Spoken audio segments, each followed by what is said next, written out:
Hello there, Elizabeth Hines here from Autoimmune Free Cooking Club and our Paleo family. And we're making sugar cookies today. Hang on, let me see if I can get my self to come up so I can watch your comments. So it's been crazy. We had Thanksgiving. Our house is now decorated and we're ready for Christmas, right? And so in our house, a big deal is Christmas cookies. So making paleo baked goods is not hard. You just have to have your pantry set up, have the right ingredients available, and then you can make the same stuff you made before with all the gluten and all that stuff, but make them taste better and be better for you. So we're making your basic Christmas cutout cookies today, and I have one of my favorite assistants right here. My other favorite assistant is not willing to participate today, but he's gonna participate, right? Say, if you don't go on camera, you have to do all the dishes. Is that fair? Yeah, that's fair. Okay, so tell everybody your name. I'm Kate. And how old are you, Kate? 13. Kate is 13. I'm now the mother of 2 teenagers.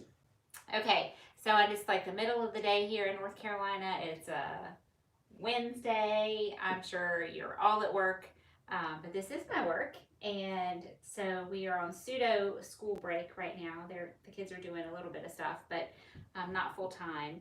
So we're gonna take some time and make some cookies. And let me just show you how to do these. They're super simple. Are you gonna help me put stuff in? So I have doubled the recipe, and it'll be written up in the notes for you. Basic recipe is 1/4 cup, and I'm using grass-fed butter, but you can use palm shortening for dairy-free, and it works really well. You can also do all this by hand. I typically do it by hand, but I was trying to be a little bit faster, so I got out my hand mixer. You could use your regular stand mixer, but really it's so simple you can do it by hand. Would you do me a favor and open the door just so it's not so warm? So just kind of softened up the butter a little bit, and then we have 1/4 cup of maple syrup. So this recipe is based on my grandma's sugar cookies that I loved. They were always so good, and I have just adapted them to be a paleo recipe. I don't need this, I'll need this. So that was maple syrup, and then her recipe had 2 teaspoons of vanilla. Do you want to do it? Or do you want to run the mixer? What do you want to do? Okay, so hold that over there. So we're doubling. Don't let me forget that we're doubling. Okay, so that's 2 teaspoons. Then we'll put in another. Okay. Kind of move it out of the way when we're done so we don't forget. I think I need that again. No, I don't. Okay, so here's all of our, and then we're going to put in an egg. So normally it would just have an egg yolk, but because I've doubled it, I'm just going to use the whole egg. If you're there, leave a comment so I know you're here.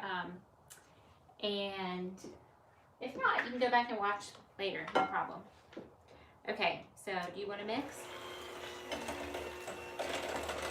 So just keep it down there. Okay, and while she's mixing, I'll start adding in the dry stuff. So we want a 1/2 teaspoon of salt and a teaspoon of baking powder. This is actually a aluminum-free, certified gluten-free baking powder. It just comes in a bag, and so I store it in this can.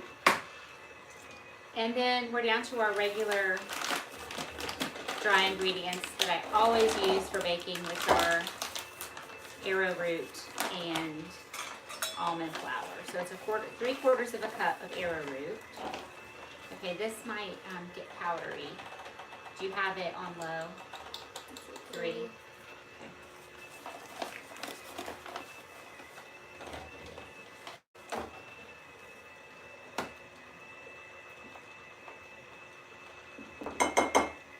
I'm going to just put the rest in this canister.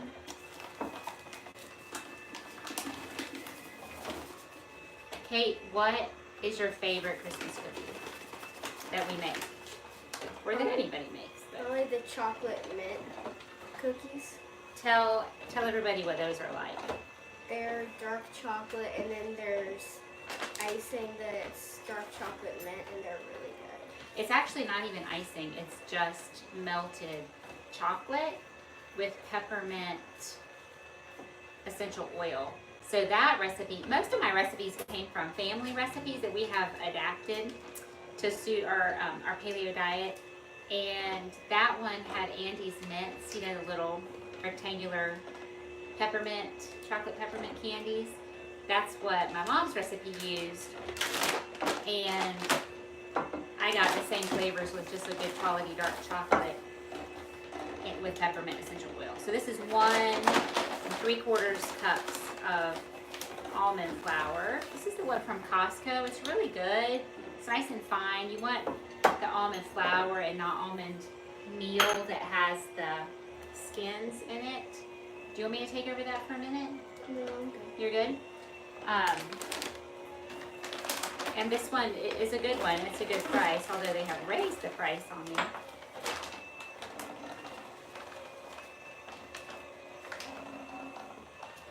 Okay, so you like the chocolate mint. But yet you have been requesting these sugar cookies. So do the sugar cookies rank second? They're probably third. Okay, what's second? Gingerbread. Gingerbread. The gingerbread were my number one that I used to sell. I sold my cookies. Which ones are my favorite, do you think?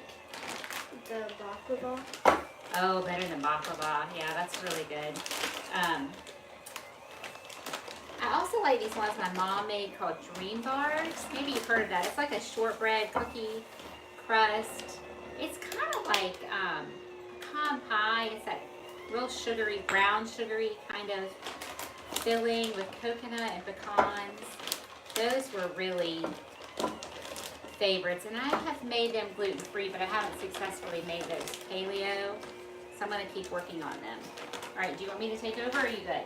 I'm good. Okay, can you stop it for a minute and let me wipe it down?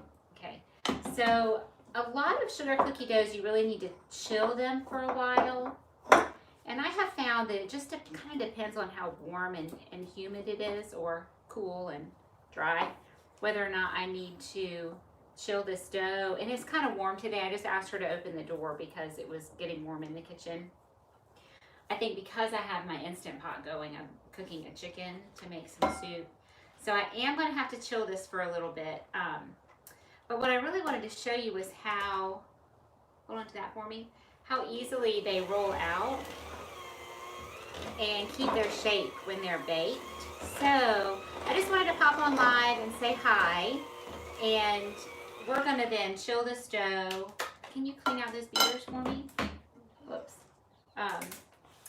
We're going to chill the dough, get it in the refrigerator, and then we'll take this live footage and edit it and add in the rest of the baking process so you can see how these turn out. But I want to do it right. And so because they are a little soft right now, I'll want to refrigerate that before I roll them out. But it's December 4th today. And January 6th, just a little over a month from now, I'll be reopening enrollment in the Autoimmune Free Cooking Club, which is my recipe club, functional medicine, health coaching.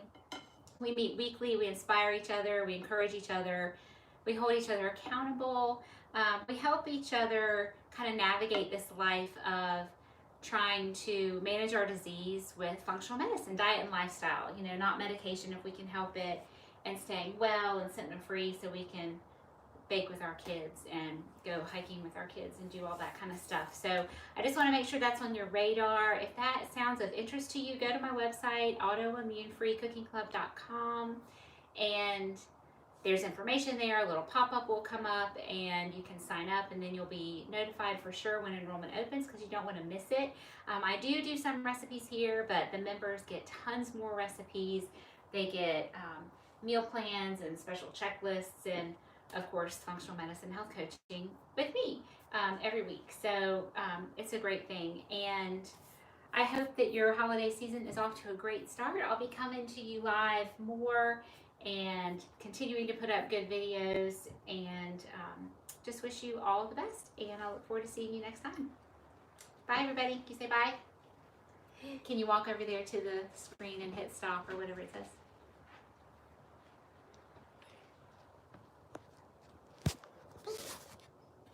See where it says stop?